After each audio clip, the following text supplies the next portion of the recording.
Hey guys, peace and blessings. It's your boy Walil Archer on Downtown Hott Radio. I have my special guest. I have amazing author Ezra Stuyvesant. How are you today? Good, thank you. So excited to have you today. So let's I'm jump glad to right be in. here. My pleasure to have you. So let's jump right into your interview. What inspired you to write your book for your grandchildren?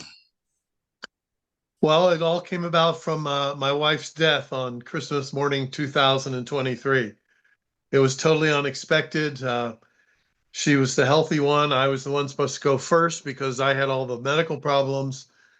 And from that grieving process and heartache, um, there was a journey that was left untold. I had run across a quote by Dostoevsky, who said, "How could you have lived and have no story to tell?" Well, the story to tell was our journey. The journey for us was our searching for the God that was within us. So, as an older person whose words are not listened to a lot by the younger generation, sometimes you get, okay, whatever, plus my wife's voice in my ear telling me, start writing. And after grieving, I just started to put pen to paper and started to share our journey about the search for our God, the God that's within us, that's within all of us. Gotcha. How did you come up with the title for your book? I didn't come up for the title until after I was done writing it. It was like this was questions and answers that I felt people would want to know about in their own journey. And I realized that my grandchildren, wanted to leave a legacy for my grandchildren, my children, and for anyone else that was seeking the God that was within them. So it seemed to be a natural moment for me. Okay. Could you further explain our free will as humans and our relationship to God? Well, to me, it's very simple. God's greatest gift to man and women is our free will. The opposite is also true. Our greatest gift back to God is the willful surrender of our free will back to God in order to do God's will. That's the gift. We want to be able to pray, dear God, your will be done. God's will be done. Guide me. Take my mind. Take my ego. Let me do God's will today. So it's a constant moment to moment, everyday prayer of surrendering your will back to God to ask for guidance to do God's will.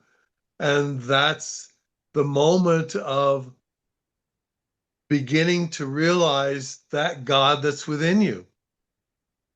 And it takes work, takes hard work. Definitely hard work. What gets in the way of us doing that? That is surrendering totally to God, to God within us. Well, that's the basic war within us. The basic war that's inside of us is the war between our mind and ego against God. The ego wants to be predominant. Our egos want to be predominant. They want you to believe that they are really the God. So that's the constant struggle. What is God's will, and what is your ego telling you it wants you to do? So that's the conflict, the war that we fight within ourselves. And as we begin to resolve that fight, that the what I call in the book the pebbles, the rocks, the boulders of the ego thoughts, the mind thoughts, the emotional body of guilt, worry, anxiety, that interferes with the flow of God within us, that interferes with the flow of God's will within us. That's the fight. As we're able to remove those pebbles out of the stream of God, we're able to realize more of the God within us. We're rediscovering the God within us. We've always known the God within us. We were born undifferentiated. We were born one with God. So our journey on this planet, regardless of whether it's a butcher, baker, candlestick maker, doctor, lawyer, Indian chief, our main purpose for being here is to rediscover the God within us, as I say in the book, 1000%. That's our goal. That's our job here on the planet, so that the God in you can talk to the God in another person, and that we can do God's will together on the planet. Absolutely. So how do we know what is God's will for us or just our egos? That's a great question. Let me read you a quote from the book. It's probably the hardest question to answer simply. God does not ask you to demean, hurt, harm, or kill yourself or anyone. God is compassion, kindness, humility, strength, love, courage, righteous anger. God is forgiveness, caring, service to others, empathy, and faith. Ego is none of these traits. Ego is self-serving, manipulative, prideful. Ego exists to dominate you, to convince you it is in charge of your life. Ego exists to negate all your godlike qualities so it will remain supreme. Your ego wants you to worship it as God, to see it and know it as God, to keep you from rediscovering the God that's within you. So that's the basic, simple distinction between the two. Understandable. The metaphor of becoming the glory on the mountains, not the light in the valley. Can you explain it further for our listeners? Sure. It's taken from an old, I believe it was an Irish poem or an Irish song. It's about becoming the glory on the mountaintop, not the gleam on the hillside or the little light in the valley. It's about as you remove those pebbles, rocks, and boulders of the mind and ego from the stream of God within you, excuse me, you're able to start to experience, feel, know the God within you to a greater and greater percentage, if you will. The goal, obviously, is to know the God within you 1000%. That's becoming the glory on the mountaintop. The actualization, if you will, of living God fully in your physical body to the planet, to others, to talk to the God, to other people from the God that's within you. And that journey starts with becoming a little light in the valley and then a gleam on the hillside. And then eventually, over time, it takes time, it takes hard work. You're able to become the glory on the mountaintop, to serve God to its fullest, God's fullest desire, potential for what he wants you to do on this planet. Okay. Now, how do you hope your grandchildren react to the book? Well, I hope they will take it to their hearts. I hope it was there's a quote that Chuck Palahniuk once said, we all die.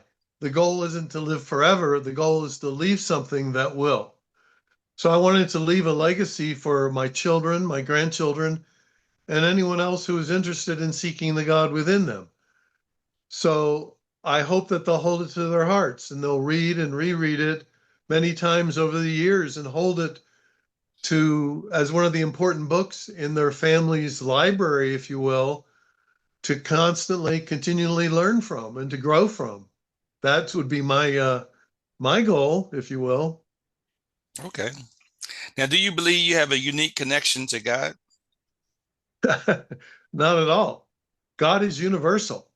I don't have any more of. Okay. What do you hope the readers take away from reading your book after they finish reading it? God is real. And you don't have to look outside yourself and spend your time and wasting your time trying to find something out there. All your answers are within you. You've got to do the work, though. It takes hard work. You have to start telling the truth to yourself, not your great insights about someone else. No one cares. God doesn't care about your great insights about other people. It's about you doing the work, telling the truth to yourself to free up those pebbles and rocks and boulders so that that stream of God within you can flow and not just become a stream, but become a powerful river and a voice for God's will on the planet. That's what I hope people realize, is that God is real and you have to do the work. The simple way to start is start praying. Dear God, God's will be done. Dear God, take my mind and ego thoughts, consume my mind thoughts, my ego thoughts in God's love. Guide me, dear God. That's how you start. That's how you start. Okay.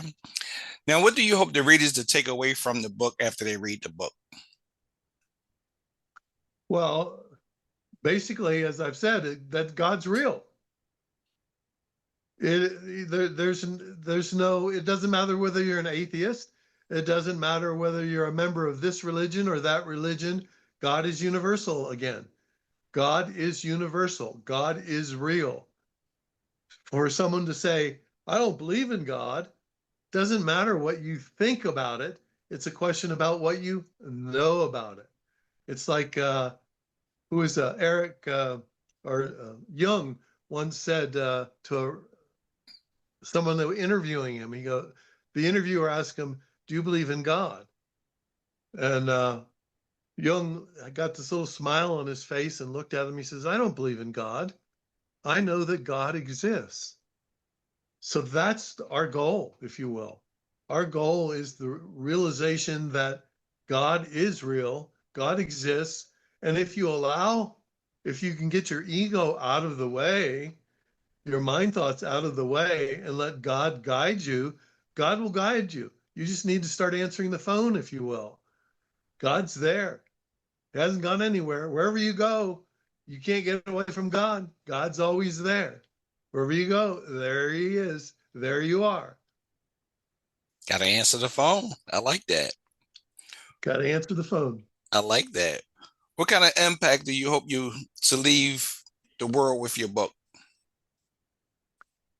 Well, obviously my bias is I feel it's an important book for everyone to have as part of their library, for their family library. I think it's important to talk about, to discuss, to start the process. Why wait? You can start today. Simple prayer. Start praying. Start praying every moment. Dear God, God's will be done. It can be that simple. It starts to break up those pebbles and boulders and rocks. Dear God, God's will be done. Start there. Take it from there. And where can people purchase your book from? Oh, well, it's pretty much available everywhere. It's Amazon, Barnes and Noble. You can get it through paperback or through like a Kindle version, that kind of thing. I also have an author website, which is Ezra questionsaboutgodandlife.com. And I also have a Facebook author site. It's just simply author Ezra Stuyvesant, that talks about different excerpts from the book, reviews from the book, different philosophies, expands on some of the things that we've talked about here today. So those would be the main sources, I would say, for people that are interested in pursuing it further. Awesome. Before we go, any final thoughts or closing remarks? Start praying. Start praying today. Start praying now. What are you putting off? There's nothing to, well, I got to go to church on Sunday, or I got to go do this, or I'm not sure. Stop. That's your ego. Start now. Do the work. Start praying now. Start learning to meditate now. Start telling the truth to yourself now. Start now. Awesome. Well, Ezra, I'd like to thank you so much for doing the interview today.